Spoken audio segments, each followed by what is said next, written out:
Sama ada beli atau sewa, itu adalah antara dilema yang menjadi persoalan dalam kalangan individu di Malaysia.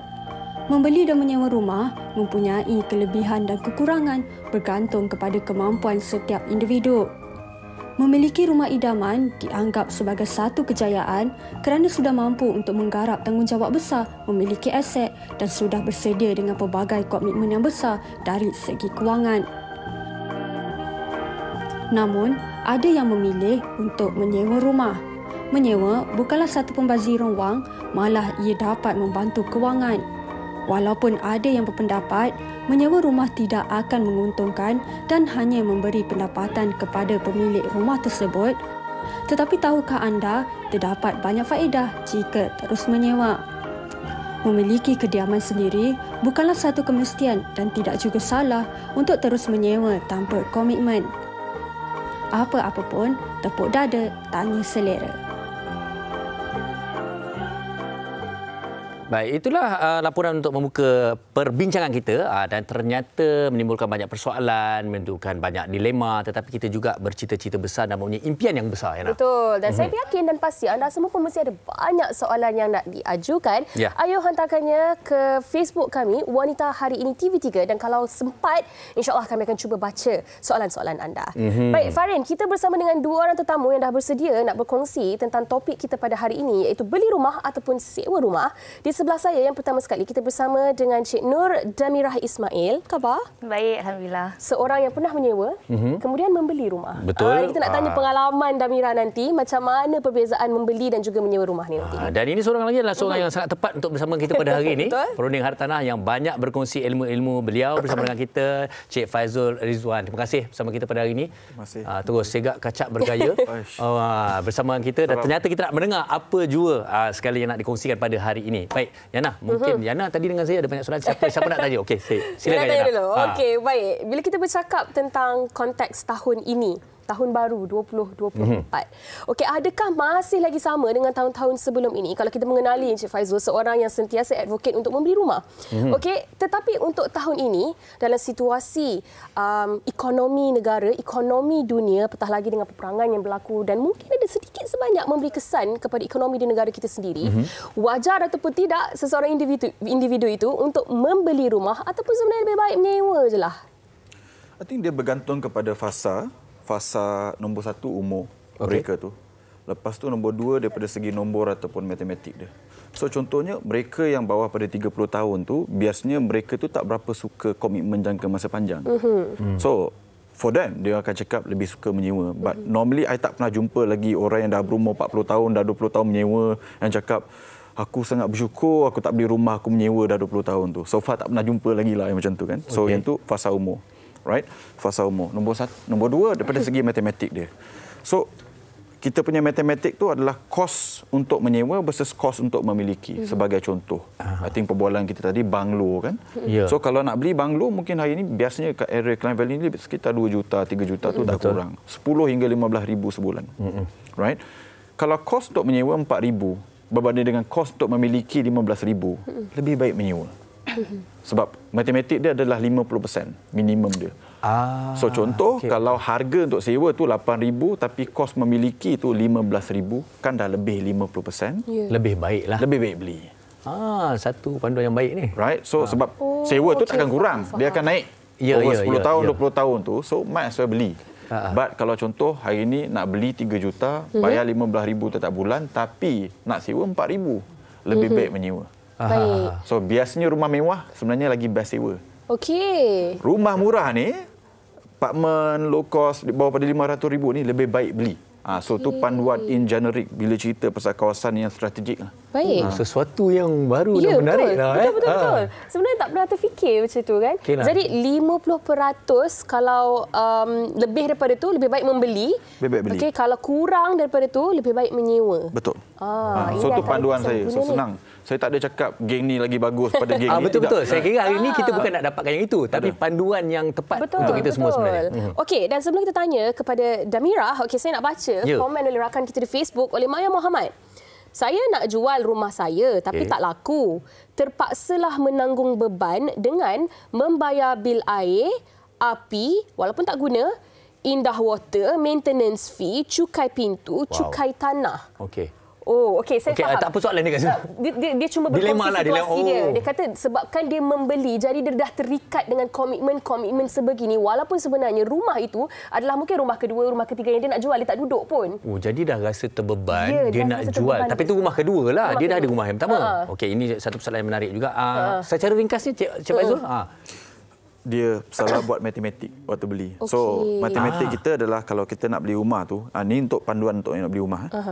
Beli rumah yang boleh dijual bila you nak kena jual, boleh disewa dan boleh duduk. So rumah tu kena penuhi tiga-tiga tu supaya you ada plan A, plan B, plan C. So kalau boleh sewa tu maksudnya apa? So you nak beli rumah yang harga dia berpatutan whereby you boleh cover balik installment you. Minimum 70% lah macam tu. Sebab apa? Interest kita tu 70%.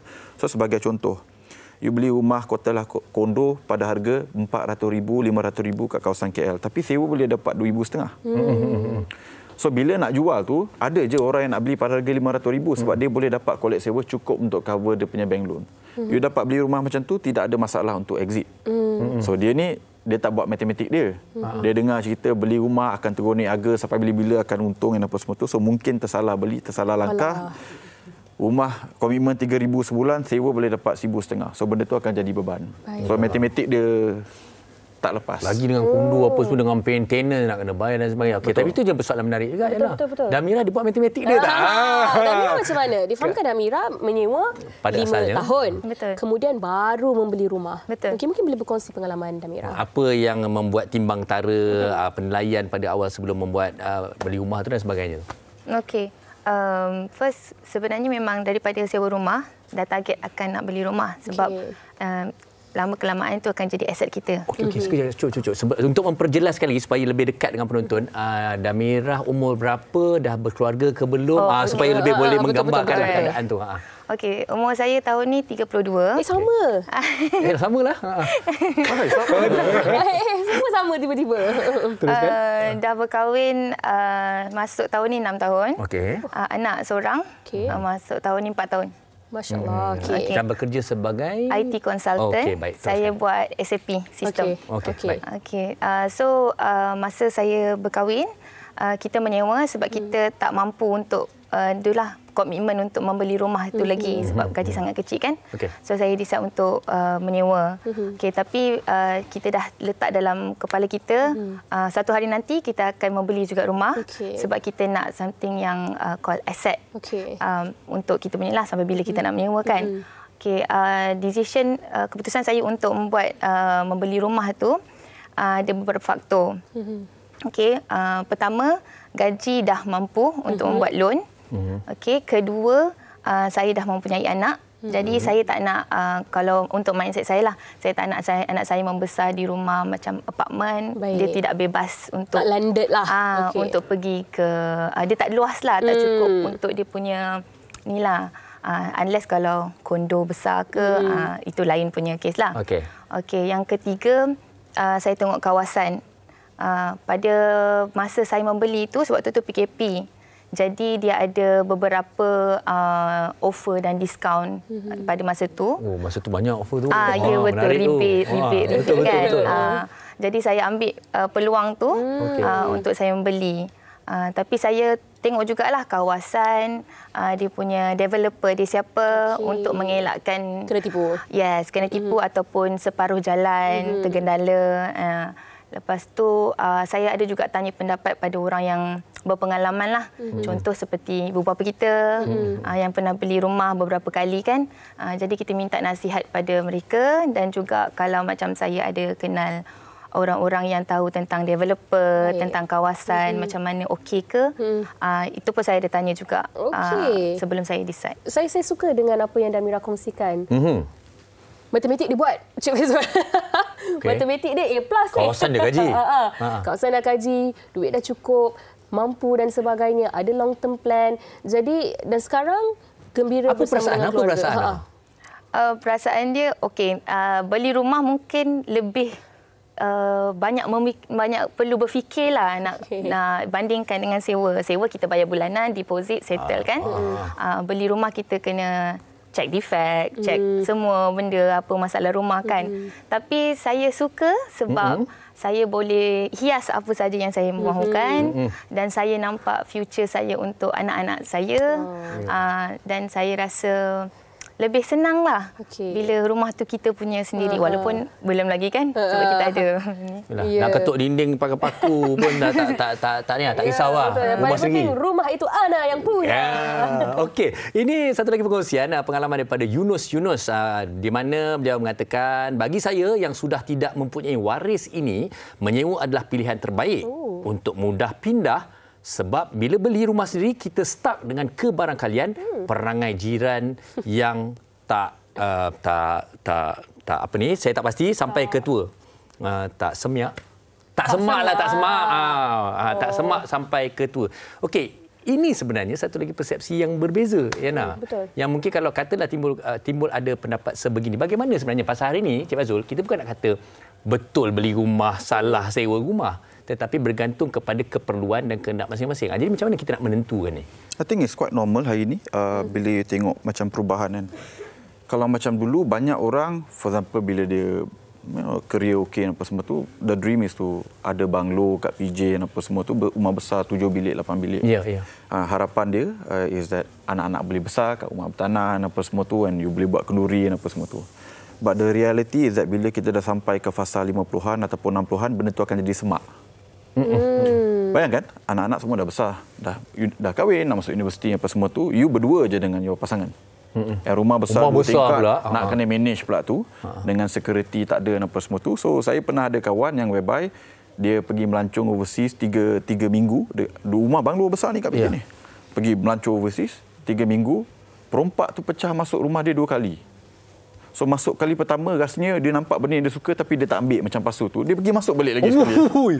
So dia boleh sampai level macam tu. So untuk diorang ni banyak sekali yang dah berumur apa semua tu, diorang prefer tu duduk kondo 2 bilik, 3 bilik, penuh security, tak perlu ada cleaner, tak perlu ada maid, senang keluar. Tapi tetap memiliki jugalah, tapi rumah yang lebih kecil. Ada yang menyewa, ada yang memiliki sebab contoh kalau you dah buat duit daripada you dah beli rumah 30 tahun, you dah buat berjuta-juta, susah sikitlah mentaliti nak menyewa tu. So you akan always ada mentaliti beli lagi bagus daripada menyewa. So dia bergantung kepada experience orang tu juga. So sebagai contoh orang yang dah pernah beli tapi rugi kan sebab dia tak buat matematik dia ataupun tak cukup lama pegangan dia, so boleh kebarangkalian dalam masa 5-10 tahun kalau you pegang rumah tu boleh rugi sebab tak cukup panjang. Yang beli kawasan yang salah, harga yang salah, tak buat survey elok. So dia akan cakap lebih baik menyewa. So benda tu akan bergantung kepada keperluan, bergantung kepada dia punya pengalaman dan at the end of the day akan bergantung pada ilmu jugalah. Baik.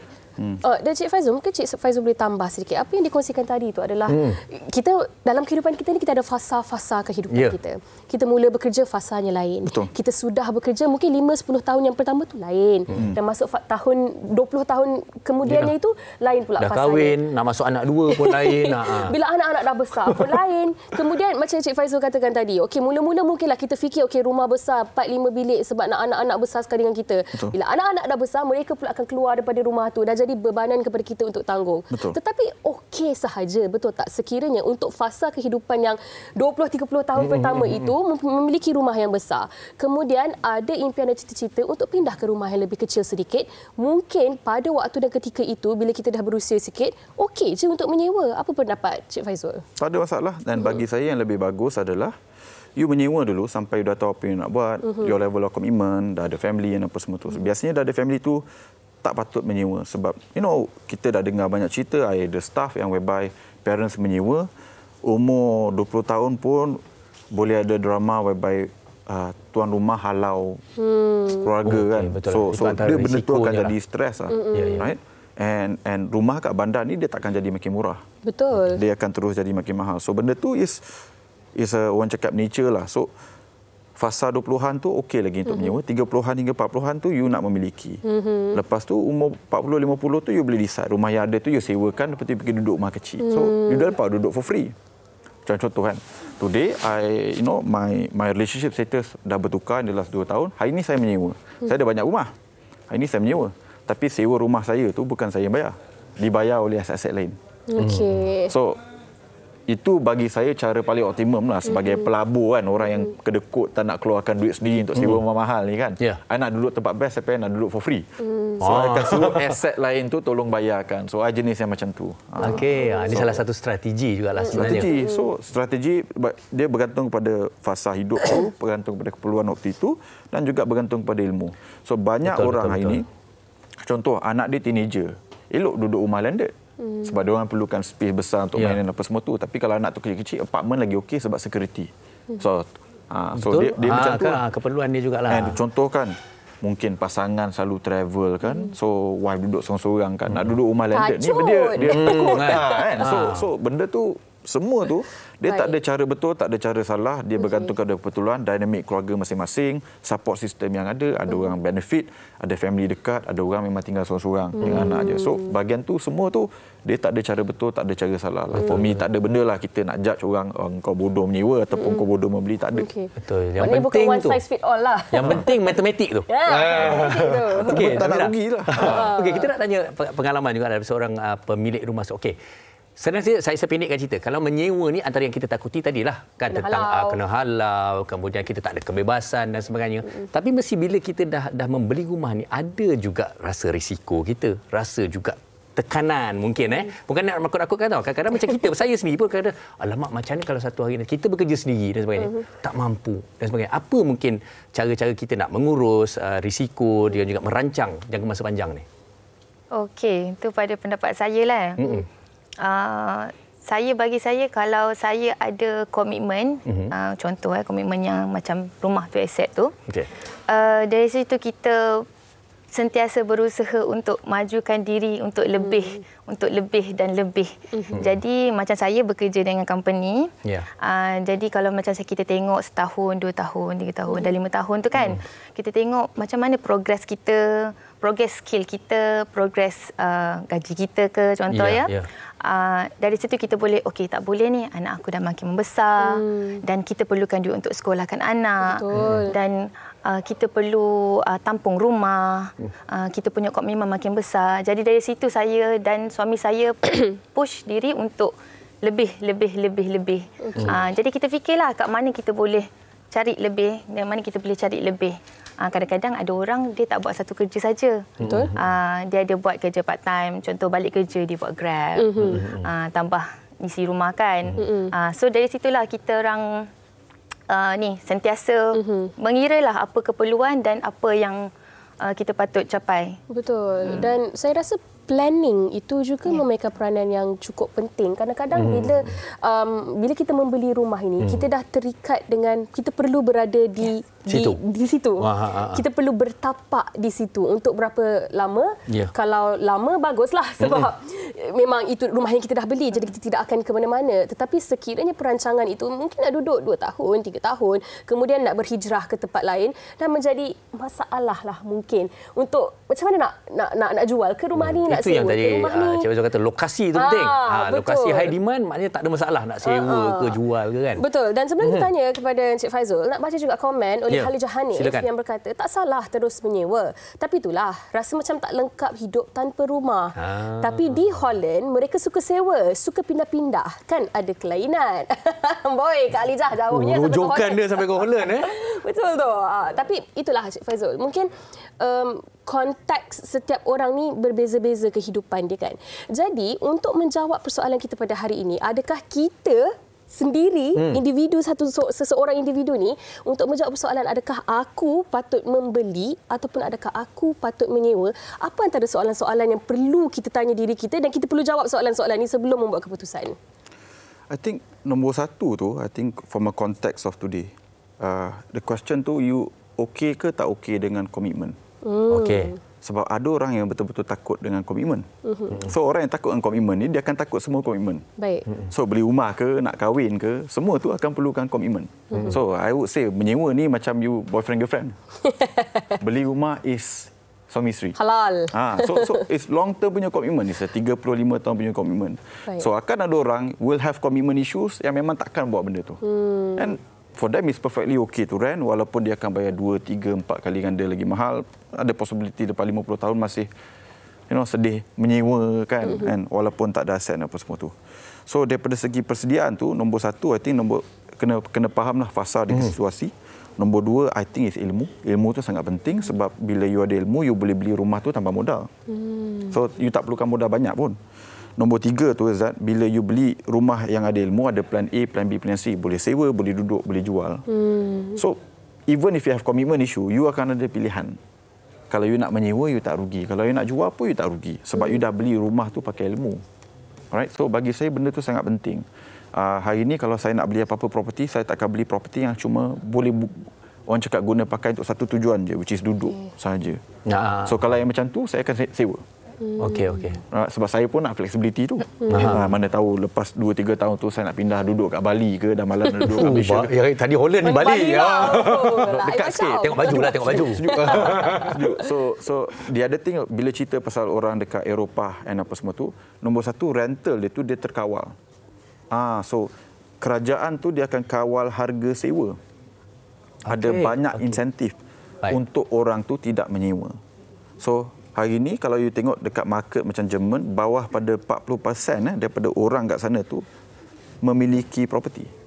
Below 40%. Kat Malaysia ni is almost 80%, Singapore 93%. Untuk negara Asia ni, mentality kita as of today, mentality orang tua, mungkin parents kita, kalau you tak ada rumah tu you loser.